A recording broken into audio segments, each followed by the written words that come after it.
Hi everyone, स्वागत करती हूँ आप सभी का आज के सेशन में। तो आज हम नेक्स्ट टॉपिक को डिस्कस करेंगे और आज का जो हमारा टॉपिक है वो है topic number 3, foundational literacy and numeracy, यानी कि FLN क्या है। आपके KVS के पेडागोजी सेक्शन में जो सिलेबस मेंशन इस बारी किया गया है उसमें NEP का बहुत बड़ा रोल है। मतलब NEP जो आप नीति देखेंगे तो उसको 2 यूनिट में अलग अलग जगह पे दिया गया है, जिसमें से आज हम लोग टॉपिक 3 जो आपका फाउंडेशनल लिटरेसी एंड न्यूमरेसी का कंसेप्ट दिया है उसको हम यहाँ पे अंडरस्टैंड करने की पूरी कोशिश करेंगे। तो बिल्कुल वीडियो में बने रहना। ये जो मैं यहाँ पे कंटेंट आप सभी के सामने जो मैं प्रेजेंट कर रही हूँ, ये कंटेंट बहुत ही ज़्यादा ऑथेंटिक तरीके से मैंने इसको प्रिपेयर किया है। सभी पॉइंट को मैंने इसमें ऐड किया है। अगर आप इसको ध्यान से सुन लेते हैं, यहाँ से कोई भी क्वेश्चन आएगा आप उसको ईजिली कर लेंगे। ठीक है, तो चलिए फिर स्टार्ट करते हैं। और हाँ, एक बात और बतानी है कि अगर आपको पुरानी वीडियोस देखनी है, मैंने इससे पहले जो टॉपिक्स वगैरह कराए, तो आपको लिंक मिल जाएगा प्लेलिस्ट का कमेंट बॉक्स में। ठीक है, तो वहाँ से जाके चेकआउट ज़रूर करना। तो चलिए फिर शुरू करते हैं। सो यहाँ पर हम लोग स्टार्ट करते हैं कि NEP नीति में FLN की बात क्यों की गई है, क्या ऑब्जेक्टिव्स हैं और इसका मीनिंग क्या होता है। सो यहाँ पे कि द NEP 2020 जो राष्ट्रीय शिक्षा नीति आई है इस बारी 2020 में, वो 34 वर्षों बाद आई है। इससे पहले 86 की जो पॉलिसी थी उसके बाद NEP को लाया गया। और NEP जो है, अगर मैं बात करूँ कि ओवरऑल कौन सी शिक्षा नीति है ये, तो ये जो है हमारी तीसरी शिक्षा नीति है और 21वीं सदी की पहली शिक्षा नीति इसको कहा जाता है। इस नीति में बहुत सारे चेंजेस स्कूल लेवल पे, कॉलेज लेवल पे किए गए, जिसमें से स्कूल लेवल पे ओवरऑल स्ट्रक्चर्स में जो स्कूल का ढांचा था, जो स्कूल एजुकेशन का ढांचा है, उसको 10+2 से हटा के 5+3+3+4 कर दिया गया। और इसी के अंदर बात की गई है फाउंडेशनल लिटरेसी एंड न्यूमरेसी की। ठीक है, तो यहाँ पे कि NEP 2020 FLN यानी जो फाउंडेशनल लिटरेसी एंड न्यूमरेसी है for all children as an urgent national mission. इसको समझना है, मैंने बहुत शॉर्ट में लिखा है कि जो NEP नीति थी उसने फाउंडेशनल लिटरेसी और न्यूमरेसी को क्या माना, अर्जेंट नेशनल मिशन माना। कि भाई ये राष्ट्र के तौर पे, राष्ट्र स्तर पे एक मिशन होना चाहिए कि हम हर बच्चे को बेसिक जो बुनियादी कौशल है, साक्षरता कौशल है, बुनियादी गणितीय या न्यूमरेसी आंकिक जो कौशल है उसको हम प्रोवाइड करें। तो इसीलिए इसको अर्जेंट नेशनल मिशन माना गया कि भाई ये पूरे देश का मिशन होना चाहिए कि हर बच्चा FLN को क्या कर सके, प्राप्त कर सके। आगे बात करेंगे कि FLN होता क्या है, अभी इतना समझो कि अर्जेंट नेशनल मिशन बोला गया NEP 2020 के अंदर। अब यहाँ पे आगे देखेंगे, the ministry of education launch the निपुण भारत प्रोग्राम। अब देखो यहाँ पर NEP के दौरान आपको पता होगा कि जो MHRD था, ठीक है, ह्यूमन रिसोर्स डेवलपमेंट जो है, मानव विकास संसाधन मंत्रालय, उसका नाम चेंज करके केवल मिनिस्ट्री ऑफ एजुकेशन, शिक्षा मंत्रालय कर दिया गया। ठीक है, तो जो शिक्षा मंत्रालय है उसके द्वारा एक जो प्रोग्राम है जिसको कहा गया निपुण भारत, उसको लॉन्च किया गया। तो निपुण के अंदर ही हमने यहाँ पे ये इंश्योर किया कि 2026 से 27 तक आते आते देश का प्रत्येक बच्चा तीसरी कक्षा तक फाउंडेशनल लिटरेसी और न्यूमरेसी को प्राप्त करे। ठीक है, यानी कि राष्ट्रीय शिक्षा नीति में एक अर्जेंट नेशनल मिशन माना गया FLN को, और मिनिस्ट्री ऑफ एजुकेशन के द्वारा लॉन्च किया गया निपुण भारत प्रोग्राम। और इस निपुण भारत प्रोग्राम में ये कहा गया कि 2026-27 तक हम क्या ऑब्जेक्टिव प्राप्त करेंगे कि 3rd कक्षा तक का हर एक बच्चा फ्लुएंसी, जो बेसिक फ्लुएंसी और न्यूमरेसी स्किल्स है, FLN है, उसको प्राप्त करे। ये ऑब्जेक्टिव था इसका, और निपुण भारत के अंदर इसको लाया गया। अब आपको यहाँ पे निपुण की फुल फॉर्म भी याद रखनी है, क्वेश्चन बिल्कुल बनेगा। तो क्या है भाई, निपुण की फुल फॉर्म है, N फॉर होगा नेशनल, I फॉर इनिशिएटिव। सो पूरी फुल फॉर्म इसकी होगी कि national initiative for proficiency in reading with understanding and numeracy mission. पूरी फुल फॉर्म है इसकी, आपको इसको याद रखना है। हिंदी में कहेंगे राष्ट्रीय साक्षरता एवं संख्या ज्ञान दक्षता पहल। तो अभी तक आपको क्या समझ में आया कि जो हमारा फाउंडेशनल, जो आधारभूत लिटरेसी और न्यूमरेसी है, FLN इसको कहा जाता है शॉर्ट में, इसको NEP के अंतर्गत एक अर्जेंट नेशनल मिशन माना गया और मिनिस्ट्री ऑफ एजुकेशन द्वारा जो निपुण भारत प्रोग्राम लाया गया, इस निपुण भारत प्रोग्राम में ये इंश्योर किया गया कि भाई इस प्रोग्राम में हम क्या करेंगे, देश के प्रत्येक बच्चे तक मूलभूत जो साक्षरता है और जो संख्यात्मकता ज्ञान है उसको अनिवार्य रूप से हमें बच्चों को प्राप्त करवाना है और बच्चा 3rd कक्षा तक आते आते उसके अंदर इतनी समझ हो जाए कि वो मूलभूत जो लिटरेसी है हमारी, पढ़ने की, लिखने की, बोलने का जो कौशल है और जो संख्यात्मकता ज्ञान है उसको बच्चा प्राप्त करे। तो ये ऑब्जेक्टिव था निपुण भारत मिशन का, जिसके अंतर्गत FLN को बोला गया। तो ये जो मैंने यहाँ लिखा है ना 2026-27 तक तीसरी कक्षा में सभी बच्चे जो है इसको प्राप्त करेंगे, ये इम्पॉर्टेंट ऑब्जेक्टिव है और ये क्वेश्चन आपका बिल्कुल चांसेस है कि आपका क्वेश्चन यहाँ से बनेगा। ठीक है, तो आप यहाँ पे ईयर याद रखो, कौन से ईयर में कहा गया और कक्षा कौन सी कही गई है, तो तीसरी कक्षा में कहा गया है, तीसरी कक्षा तक आते आते। ठीक है, अब हम आगे बढ़ते हैं। नेक्स्ट है कि सर्वोच्च प्राथमिकता किसको दी गई, foundational learning skill by class 3rd। ये तो समझ आ गया होगा कि निपुण भारत प्रोग्राम के अंदर जो भी FLN लाया गया उसकी सर्वोच्च प्राथमिकता यही थी कि कक्षा 3 तक बच्चे आते आते उनके अंदर जो फाउंडेशनल स्किल्स हैं, चाहे वो मैथमेटिकल हो, चाहे वो रीडिंग हो, स्पीकिंग हो, अंडरस्टैंडिंग हो, एनीथिंग, कोई भी स्किल रिलेटेड हो, वो बच्चा प्राप्त कर सके। ठीक है, तो एक सर्वोच्च प्राथमिकता माना गया कि फाउंडेशनल जो लर्निंग है वो कक्षा 3 तक बच्चे को आ जानी चाहिए। ठीक है, अब हम आगे बढ़ेंगे। अब बात करते हैं, अभी तक तो हम ऑब्जेक्टिव की बात कर रहे थे कि क्यों आया, क्या ऑब्जेक्टिव था, किस प्रोग्राम के अंतर्गत FLN को लॉन्च करने की बात की गई, और अब हम बात करेंगे ये जो टर्म्स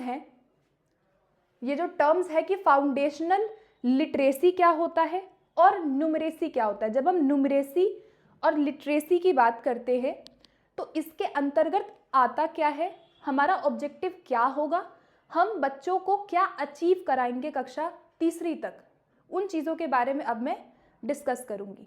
तो आइए देखते हैं इसके कुछ की कंपोनेंट्स, और ये की कंपोनेंट्स आपको याद रखने हैं। ये जो मैं पॉइंट अभी मैंने लिखे हैं इनको मैं डिस्कस करूंगी, आप अपने नोट्स बनाओ एंड आपके जो क्वेश्चंस होंगे ना, जैसे आपसे पूछ लेगा कि which of the following is not the part of literacy, तो इस तरह से नोट करके दे देगा, आपको 4 ऑप्शन यहाँ से दे देगा, आपको गलत वाला हटाना होगा।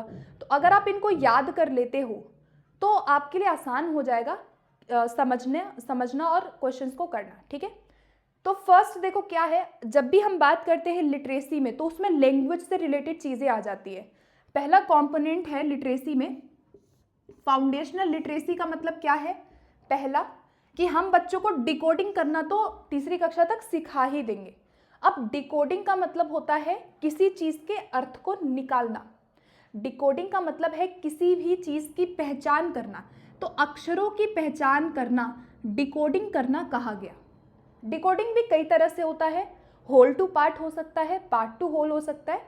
तो डिकोडिंग का सिंपल सा आप ये अर्थ समझो कि जहाँ पे बच्चा एटलीस्ट अक्षरों की पहचान करे, वो अर्थ को समझे, तो उसको कहते हैं डिकोड। तो बच्चे को डिकोडिंग करनी आनी चाहिए, अगर वो कोई किताब पढ़ रहा है उसको वो अक्षर समझ में आने चाहिए कि ये अक्षर क्या है, सो इसको कहते हैं डिकोडिंग। दूसरा, जब भी हम लैंग्वेज और लिटरेसी की बात करते हैं, फाउंडेशनल लिटरेसी में दूसरा कंपोनेंट आता है कि बच्चे को रीडिंग कॉम्प्रिहेंशन आना चाहिए, जिसको निर्बाध पठन कहा गया है। रीडिंग कॉम्प्रिहेंशन मतलब कि पठन की समझ होनी चाहिए। ठीक है, तो ये जितनी भी पॉइंट्स मैं डिस्कस करी हूँ ये ऑफिशियल डॉक्यूमेंट से ही मैंने लिए हैं, ऑफिशियल डॉक्यूमेंट में इन पॉइंट्स को हाईलाइट किया गया है। ठीक है, तो पहला क्या था, डिकोडिंग, और दूसरा रीडिंग कॉम्प्रिहेंशन, कि अगर वो पढ़ रहा है तो उसको पठन समझ आनी चाहिए, कॉम्प्रिहेंड वो कर पाए। तीसरा आता है मेमोरी पावर, स्मरण शक्ति उसकी होनी चाहिए, मतलब हम ये प्रयास करेंगे कि बच्चे को जो थिंकिंग है, जो मेमोरी है, वो कहीं ना कहीं उसकी अच्छी हो। तो स्मरण शक्ति को, मेमोरी पावर को इंक्रीज करना यहाँ पे मेन कंपोनेंट माना गया लिटरेसी का। उसके बाद speaking with coherent thought. 4 point कहता है speaking with coherent thought. Coherent thought का मतलब क्या है कि अगर बच्चा बात कर रहा है किसी से, वहाँ पे उसकी जो थॉट प्रोसेस है, जो उसका सोच है, जो वो कहना चाहता है, वो कोहेरेंट हो, वो लॉजिकल हो। मतलब वो ऐसा होना चाहिए कि अगर कोई सामने वाला पर्सन है तो वो उसकी बात को समझे। तो कोहेरेंट का मतलब होता है कि उसमें एरर्स नहीं होने चाहिए ज़्यादा, सुनने वाले को बात समझ में आए, लॉजिकल वो बोले, तो वो कोहेरेंट होता है। तो यहाँ पे बोला गया स्पीकिंग विथ कोहेरेंस, कोहेरेंट के साथ बोलना, लॉजिकल यहाँ पे बोला गया। उसके बाद रीडिंग फ्लुएंसी की बात की गई कि हर बच्चे को तीसरी कक्षा तक फ्लुएंट होना चाहिए। अब यहाँ फ्लुएंट का मतलब है जो फ्लो में हो, जो ईज में हो, जहाँ पे उसको बहुत ज़्यादा कठिनाई ना आए। तो यहाँ पे रीडिंग फ्लुएंसी में जहाँ पे कोई भी वो अगर टेक्स्ट बुक को पढ़ता है, वहाँ पे उसकी स्पीड, एक्यूरेसी और वो एक्सप्रेशन के साथ किसी भी चीज़ को पढ़ पाए। तो रीडिंग फ्लुएंसी की बात भी की गई है, जहाँ पे उसकी सटीकता हो पढ़ने में, जो पढ़े वो सही पढ़े। मतलब हम प्रयास कर सकते हैं कि एटलीस्ट मैक्सिमम बच्चे जो हैं वो सही पढ़े, ठीक है, और स्पीड से पढ़े और फ्लुएंट हो, सरल तरीके से पढ़े और इजी तरीके से पढ़े। तो फ्लुएंट का मतलब बेसिकली होता है प्रवाहपूर्ण पढ़ना, जहाँ वो रुक रुक के ना पढ़ रहा हो। उसके बाद आता है ओरल लैंग्वेज। मौखिक भाषा को कहा गया, मौखिक भाषा उसकी अच्छी होनी चाहिए, जैसे स्पीक विथ कोहेरेंट, जो भी वो स्पीक बोलेगा वो लॉजिकल होना चाहिए, उसकी सोच वहाँ पे क्या होना चाहिए, क्लियर होनी चाहिए कि वो क्या बोल रहा है। और मौखिक भाषा को, ओरल लैंग्वेज को डेवलप करना एक फोकस है। ध्वनि का बोध उसे होना चाहिए। ध्वनि का बोध मतलब साउंड, और जो रीडिंग कर रहा है उसमें जो साउंड्स हैं उसका बोध उसे हो, कैसे किसी वर्ड को बोलना है, कैसे किसी वर्ड का प्रोनाउंसिएशन है, कितना लय होगा, कितना ऊपर नीचे बोलना है जिसको इंटोनेशन कहा जाता है बोलने में, कितनी तीव्रता से बोलेगा, लय क्या होगा बोलने में, रिदम क्या होगा, पिच कितनी होती है, क्योंकि स्पीकिंग के भी बहुत सारे कंपोनेंट होते हैं। तो यहाँ पर ध्वनि बोध का ज्ञान उसे होना चाहिए। ध्वनि बोध आपको समझ आ गया होगा, किस परिस्थिति में कितना बोलना है, कितना ऊपर बोलना है, कितना धीरे बोलना है, लय और रिदम और पिच वॉइस की कितनी होगी, तो वो है आपका ध्वनि बोध। उसके बाद कंसेप्ट ऑफ ड्राइंग भी बोला गया कि चित्रकारी उसका जो कंसेप्ट है ड्राइंग का वो आना चाहिए। चित्रकारी क्यों बोला गया, क्योंकि चित्रकारी जो होती है, जो ड्राइंग होती है, वो बहुत अच्छा मीन्स होता है बच्चों की स्पीकिंग और रीडिंग स्किल को डेवलप करने का। इसीलिए यहाँ पे कंसेप्ट ऑफ ड्राइंग को मेंशन किया गया है। चित्रकारी की अवधारणा को अगर हम विकसित करेंगे तो बच्चे खुद ब खुद, मेमोरी भी अच्छी होगी उनकी, अंडरस्टैंडिंग कर पाएंगे और वो पढ़ना भी सीखते हैं पिक्चर कॉम्प्रीहेंशन से। इसीलिए पिक्चर कॉम्प्रीहेंशन, चित्रकारी को यहाँ पे जोड़ा गया। और उसके बाद फिर है लेखन की प्रवीणता हो, राइटिंग की उसके अंदर कॉम्पिटेंसी हो, प्रोफिशिएंसी हो, कि अगर वो लिख रहा है वो एक्यूरेट लिखे, वो लॉजिकल लिखे, कोहेरेंट लिखे, अपने थॉट्स को वो एटलीस्ट एक्सप्रेस कर पाए लिखने में। तो ये कुछ 9 कंपोनेंट है जो कि लैंग्वेज एंड लिटरेसी के अंदर आता है। तो FLN जो हम डिस्कस कर रहे थे, फाउंडेशनल लिटरेसी, आधारभूत जो लिटरेसी है, तो लिटरेसी का मतलब होता है ये सब चीज़ें हम उनके अंदर विकसित करेंगे। तो आप इन सारी चीज़ों को याद ज़रूर कर लो, बिकॉज हो सकता है यहाँ से एक आधा ऑप्शन आपका उठ के पेपर में आ जाएगा। तो यही चीज़ होती है जो पेपर को टफ बनाते हैं, तो इसीलिए इसको याद रखिए, अपने नोट्स ज़रूर बनाइए, ठीक है। तो आई होप कि एक एक पॉइंट आपको समझ आ गया होगा। अब बढ़ते हैं कि भाई FLN की नीड क्यों पड़ी, ऐसा क्यों कहा गया कि हम तीसरी कक्षा तक बच्चे को फाउंडेशनल लिटरेसी और न्यूमरेसी का कंसेप्ट सिखाएंगे। उसकी कुछ ज़रूरतें हमें महसूस हुई, जो कि इस नीति में मेंशन किया गया कि हमें क्यों ज़रूरी है ये सब कराना, क्योंकि लो लेवल लर्निंग है, मतलब लोअर लेवल ऑफ लर्निंग, कि भाई जो अधिगम का स्तर है वो बहुत कम हो चुका था। जो आप देखोगे 86 वाली पॉलिसी थी, उसकी बहुत सारी कमियां थी और बहुत सारी चीज़ों को शामिल नहीं किया गया। तो लोअर जो लर्निंग लेवल्स है उसकी वजह से हमने ये डिसाइड किया है कि हम बच्चों को FLN का कंसेप्ट बताएंगे और उनको इसको अचीव करने पे फोकस करेंगे। सेकंड है कि ड्रॉप आउट बहुत ज़्यादा हो रहे हैं। ड्रॉप आउट मतलब जहाँ पे बच्चे विद्यालय बीच में ही छोड़ देते हैं। तो ड्रॉप आउट्स की संख्या ग्रामीण क्षेत्रों में बहुत ज़्यादा देखने को मिली। ये भी एक रीज़न है FLN को प्रोत्साहित करने का, ताकि बच्चा इंटरेस्ट के साथ आगे की अपनी एजुकेशन को करे। तो ड्रॉप आउट एक बहुत बड़ा रीज़न था FLN को लाने का। तीसरा रीज़न क्या था? Inappropriate language and mathematical skill. आप देखोगे प्राइमरी लेवल पे, प्री प्राइमरी लेवल पे जब बच्चा सेकेंड, थर्ड, फोर्थ क्लास में आता है, वहाँ पर बहुत ज़्यादा भाषा उनको अप्रोप्रिएट नहीं दी जाती है, ना ही उनके अंदर मैथमेटिकल स्किल बहुत ज़्यादा विकसित होती है। तो ये 3 रीज़न थे कि हमें महसूस हुआ कि भाई मैथमेटिकल स्किल और लैंग्वेज जो पोर्शन है, लैंग्वेज का मतलब है कि जहाँ पे रीडिंग, डिकोडिंग, स्पीकिंग, राइटिंग आ जाए, इन चीज़ों में बच्चा बहुत ज़्यादा प्रोफिशिएंट नहीं हो रहा था। तो ये बेसिक लेवल होता है, इसीलिए यहाँ पे FLN को लाने की जो आवश्यकता है वो महसूस की गई।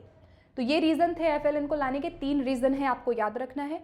हमने यहाँ पे लिटरेसी के अंदर देख लिया कि लैंग्वेज और लिटरेसी में क्या क्या चीज़ें आएंगी जिनको हमें अचीव करना है तीसरी कक्षा तक, ठीक है।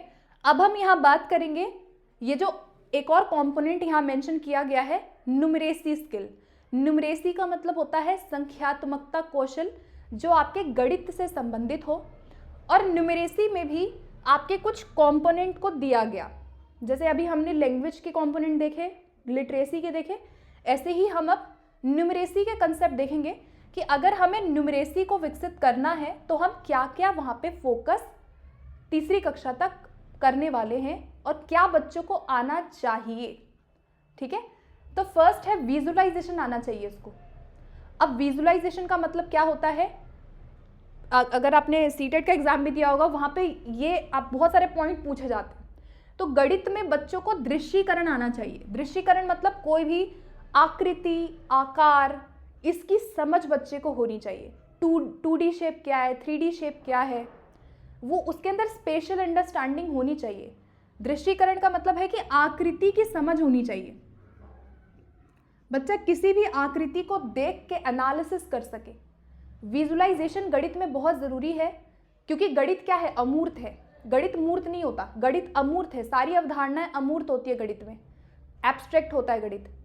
तो एब्स्ट्रैक्ट चीज़ों को पढ़ने के लिए, समझने के लिए हमें दृश्यीकरण की बहुत ज़रूरत पड़ती है, हमें विजुअलाइजेशन करना पड़ेगा, इसीलिए विजुअलाइजेशन इंपॉर्टेंट है गणित में। दूसरा पॉइंट है प्री नंबर कंसेप्ट। बच्चों को पूर्व संख्या अवधारणा सिखानी है। प्री नंबर में बहुत सारी चीज़ें आती है, जैसे आपने छोटे बच्चों को देखा होगा कि उनको वस्तुओं से दे दिया जाता है गिनने के लिए। बॉल दे दिया गया, उनके सामने कुछ ऑब्जेक्ट रख दिया गया, ऑब्जेक्ट से आप प्लस माइनस सिखा रहे हो। तो प्री नंबर में संख्याओं को क्रम से लगाना, 1 2 3 4 आगे पीछे करना, 1 to 1 क्रॉसपॉन्डेंस सिखाना, बहुत सारी चीज़ें प्री नंबर कंसेप्ट में आती है। बिगर स्मॉलर का कंसेप्ट सिखाना, टॉल और शॉर्ट का कंसेप्ट सिखाना। आपने छोटे बच्चों की किताबों में देखा होगा, शुरू के चैप्टर्स आप खोल के देखना, फर्स्ट क्लास के बच्चों की, UKG LKG में जो बच्चे पढ़ते हैं उनकी देखना कभी किसी बुक की, उसमें वो जो बच्चों को दी जाती है ना, कौन सा छोटा है कौन सा बड़ा है, बेसिक कंसेप्ट गणित को सिखाने से पहले, वो होते हैं प्री नंबर कंसेप्ट। तो वो हमें बच्चों को यहाँ पे देना सिखाना पड़ेगा ताकि वो नंबर्स की पहचान कर सके। उसके अलावा नंबर एंड नंबर ऑपरेशंस की बात की गई। संख्या जो ऑपरेशंस हैं, जो संक्रियाएं हैं, उनको फोकस करना है। संक्रियाओं में क्या आता है? Basic, plus minus, subtraction, plus minus और आपका मल्टीप्लिकेशन और डिवीजन, 4 हमारी मूलभूत संक्रियाएं होती है। इनको करना हर बच्चे को आना चाहिए। उसके अलावा यूज ऑफ बेस 10, आधार 10 का निर्माण करना है। आधार 10 का मतलब क्या है कि जो आपका प्लेस वैल्यू है, प्लेस वैल्यू बच्चों को पता होनी चाहिए, ठीक है। वो बोला गया इकाई दहाई जो मान है उसका ज्ञान उनको होना चाहिए। उसके अलावा शेप्स एंड स्पेशल अंडरस्टैंडिंग, बच्चों के अंदर स्थानिक सोच को विकसित करना बहुत ज़रूरी है। स्थानिक सोच का मतलब क्या है? आकृतियों का ज्ञान आना चाहिए। वो आकृतियों को देख करके गणित में अपनी अंडरस्टैंडिंग को बना सके, तो स्थानिक सोच बहुत ज़रूरी है। फिर है मैथमेटिकल वोकैबुलरी, बच्चों के अंदर गणितीय जो शब्दावली है उसको विकसित करना है। मैथमेटिकल वोकैबुलरी में क्या आ जाता है? मैथ्स की लैंग्वेज आ जाता है। आपको पता है कि गणित की अपनी क्या होती है? भाषा होती है। गणित की अपनी भाषा होती है जिसमें साइन होते हैं, सिंबल्स होते हैं, गणित की खुद की भाषा होती है जिसमें क्या क्या आता है, साइन, सिंबल्स। जैसे अगर मैंने ये लिख दिया तो इसका भी कुछ मतलब है गणित में, ये लिख दिया लेस देन ग्रेटर देन, इसका भी मतलब है। तो ये सब क्या है कि गणितीय शब्दावली का ज्ञान बच्चे को आना चाहिए ताकि वो कंसेप्ट को सीखे। गणित की भाषा का ज्ञान उन्हें आना चाहिए, मेजरमेंट आना चाहिए। 3 डिजिट तक बोला गया कि कम से कम अप टू 3 डिजिट तक उनको मापन आना चाहिए। उसके अलावा गणितीय सोच विकसित करना है, वो मैथमेटिकल की लैंग्वेज में सोच सके, गणित की भाषा में बच्चा सोच सके, कंसेप्ट की भाषा में सोच सके। जैसे किसी भी सवाल को करना है तो उसकी गणितीय सोच उसमें होनी चाहिए। गणितीय सोच का सिंपल सा मतलब है कि जो कंसेप्ट्स होते हैं ना, वो बच्चे को पता होनी चाहिए। जब तक बच्चे को कंसेप्ट नहीं पता होगा, मान लो उसको ट्रायंगल नहीं पता, ट्रायंगल की कैरेक्टरिस्टिक नहीं पता, तो वो ट्रायंगल वाले सवालों को भी अच्छे से नहीं कर पाएगा। तो वो जो सोच है वो उसके अंदर आनी चाहिए। गणित की सोच एक होनी चाहिए हर चीज़ को करने का, लॉजिक बच्चा लगा सके, तो सोच बहुत ज़रूरी है। उसके अलावा डेटा को वो हैंडल कर सके, तो डेटा हैंडलिंग भी उसको आना चाहिए। डेटा हैंडलिंग का मतलब बेसिक चीज़ें जो होती हैं, डेटा मतलब आंकड़े वगैरह का ज्ञान उसको बेसिक लेवल पे थोड़ा बहुत डेटा हैंडलिंग उसको आना चाहिए। बहुत बड़े लेवल पे नहीं, लेकिन बेसिक लेवल पे थोड़ा बहुत आंकड़ों का ज्ञान जो है उसको होना चाहिए। तो ये सारी चीज़ों का जो कंपोनेंट, जो सारी चीज़ें कंपोनेंट दी गई, ये न्यूमरेसी के अंदर दिया गया। तो जब हम इस लिटरेसी को और न्यूमरेसी को दोनों को जब हम विकसित करेंगे तो हमारा जो ऑब्जेक्टिव होगा वो यहाँ फुलफिल होगा।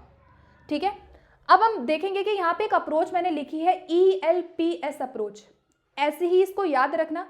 इसमें एक अप्रोच की बात की गई कि हम ELPS अप्रोच को फॉलो करेंगे FLN को बच्चों को प्राप्त करवाने के लिए, जिसमें से E4 होता है एक्सपीरियंस, अनुभव ज़्यादा से ज़्यादा उनको देंगे, पहला। दूसरा है स्पोकन लैंग्वेज, L4 होता है स्पोकन लैंग्वेज, जो भाषा है वो स्पोकन ज़्यादा हो, मौखिक ज़्यादा हो। P4 हो गया पिक्चर्स, बहुत सारे पिक्चर्स का यूज़ करेंगे, चित्रात्मकता का यूज़ करेंगे। और रिटन सिंबल्स होने चाहिए, यानी जो रिटन सिंबल्स हैं, जो लिखित जो सिंबल्स हमें दिखते हैं, आकृति जो दिखती है, उनकी जो नॉलेज है वो बच्चे को होना चाहिए। यानी कि कहने का मतलब है उसके अंदर जो अक्षरों का ज्ञान है या जो स्थानिक सोच है वो विकसित हो। तो ELPS अप्रोच की फुल फॉर्म जो है यहाँ पे, इनको याद रखिए, और ये FLN में कहा गया है। अब हम आगे बढ़ेंगे। अब बात करते हैं कि FLN के ऑब्जेक्टिव्स क्या हैं। अभी तक हमने देखा कि ये क्यों आया, उसके बाद देखा कि लिटरेसी के कंपोनेंट्स क्या होते हैं, फाउंडेशनल न्यूमरेसी में क्या क्या हम करवाएंगे ये हम पढ़ चुके हैं। And now we will discuss universal objectives. ठीक है, सो गाइज एक चीज़ बोलना चाहूँगी बीच में, अभी थोड़ा सा आपको यहाँ पे शोर दिख रहा होगा, I am so sorry for inconvenience, तो थोड़ा सा मैनेज ज़रूर कर लेना। ठीक है, next time I will think कि ज़्यादा आप लोगों को वॉइस का प्रॉब्लम ना हो। ठीक है, बहुत देर से मेरे माइंड में चल रहा था। चलिए, तो अब डिस्कस करते हैं। ठीक है, अब आई होप आपको समझ आ गया होगा।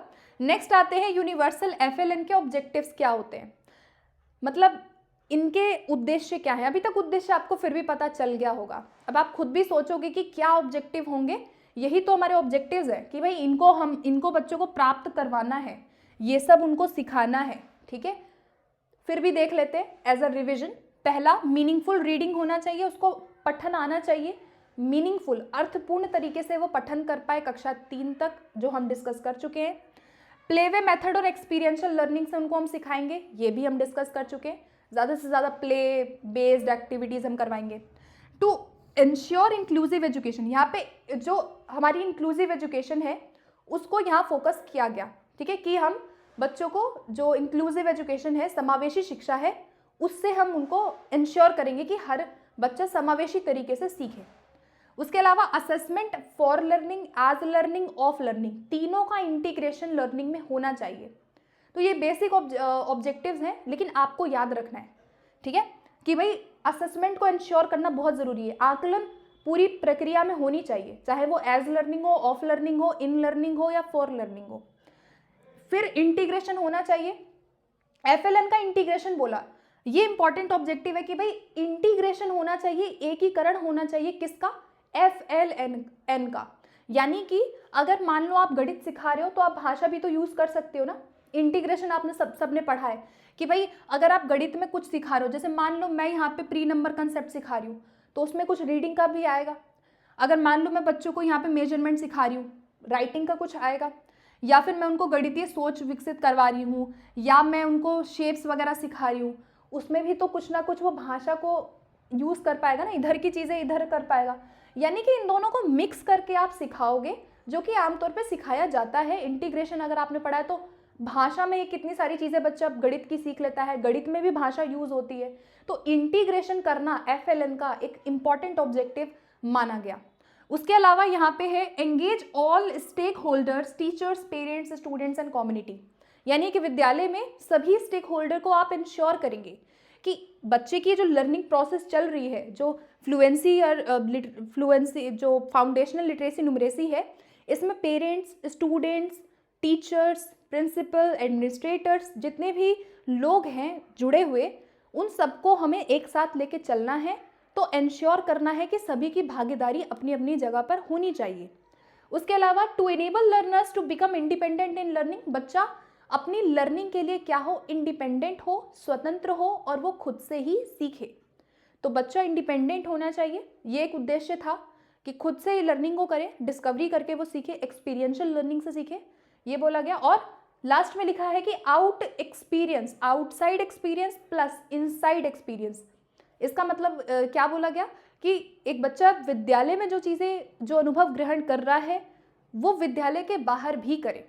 तो विद्यालय के बाहर के अनुभव उसके विद्यालय के अनुभवों से समाहित संदर्भ में जुड़े हुए होने चाहिए। तो कॉन्टेक्स्ट में बच्चे की लर्निंग हो, बाहर और अंदर दोनों के अनुभवों को शामिल किया जाए। मतलब वही है ज्ञान को बाहरी जीवन से जोड़ना, वही चीज़ यहाँ भी कही गई है। तो ये ऑब्जेक्टिव्स आप सबने कहीं ना कहीं NCF में, RT में पढ़ा ही होगा ये सब, इसमें भी यही ऑब्जेक्टिव्स हैं। लेकिन फिर भी आपको पता होना चाहिए, ठीक है, कि इसके ऑब्जेक्टिव्स क्या बोले गए हैं। यूनिवर्सल जो आपका FLN है, यानी फाउंडेशनल लिटरेसी एंड न्यूमरेसी, इसके ऑब्जेक्टिव्स क्या हैं। तो आई होप कि सारे ऑब्जेक्टिव्स क्लियर हो गए होंगे। एक बार और रिवाइज करते हैं। पहला, आउटसाइड एक्सपीरियंस को बच्चों के इनसाइड एक्सपीरियंस से जोड़ना। दूसरा, बच्चों को इंडिपेंडेंट बनाना, लर्निंग में खुद से बच्चे सक्षम हो सीखने के लिए। तीसरा, स्टेक होल्डर्स यानी पेरेंट्स, कम्युनिटी, टीचर्स, सबको जोड़ के रखना, सबको इंश्योर करना कि वो भी पार्टिसिपेट करे बच्चे की लर्निंग में, मतलब सपोर्ट दे एक तरह से। उसके अलावा इंश्योर करना असेसमेंट को, असेसमेंट कैसा हो, होलिस्टिक हो, इंटीग्रेटेड हो, सभी प्रकार के जो असेसमेंट है, of learning, in learning, for learning, उसको एक साथ इंटीग्रेट करके बताना। इसके अलावा इंक्लूसिव एजुकेशन को फोकस करना, मीनिंगफुल रीडिंग होनी चाहिए कक्षा 3 तक, और प्लेवे मेथड हो, एक्सपीरियंशियल लर्निंग हो, एंड एकीकरण होना चाहिए इन दोनों का। फ्लुएंसी जो न्यूमरेसी है और जो लिटरेसी है, दोनों का इंटीग्रेशन करके ही हम बच्चों को सिखाएंगे, तभी बच्चे ये प्राप्त कर पाएंगे। तो ये है कुछ कंपोनेंट्स, सबसे इंपॉर्टेंट इसमें कंपोनेंट ही है, ठीक है। ओवरऑल आपको ये समझ में अगर आ गया है तो बहुत बढ़िया। आप अपने नोट्स बनाओ, इनको लिखो, एंड लिख करके आप खुद से इनको, इस पे जब आप विचार करेंगे तो आपको ये सब याद हो जाएगा, रटने की कोई ज़रूरत नहीं है, ठीक है। सो गाइज, आई होप कि आपको आज के सेशन में ये आज का हमारा टॉपिक समझ आ गया होगा। FLN का कोई भी क्वेश्चन आएगा तो मैं ये मान के चलती हूँ कि आप कर लेंगे। बाकी इसके MCQs भी मैं जल्दी ही लाऊंगी, ठीक है। इनकेस कोई भी इनकन्वीनियंस हो तो वो मुझे आप बता देना। वॉइस का तो पता ही है, थोड़ा बहुत हो जाता है, ठीक है। तो मिलते हैं फिर नेक्स्ट वीडियो में बहुत जल्दी। और कोई भी फीडबैक हो, anything that you want to give me, then feel free to give me in comment section, okay. So thank you so much and keep watching.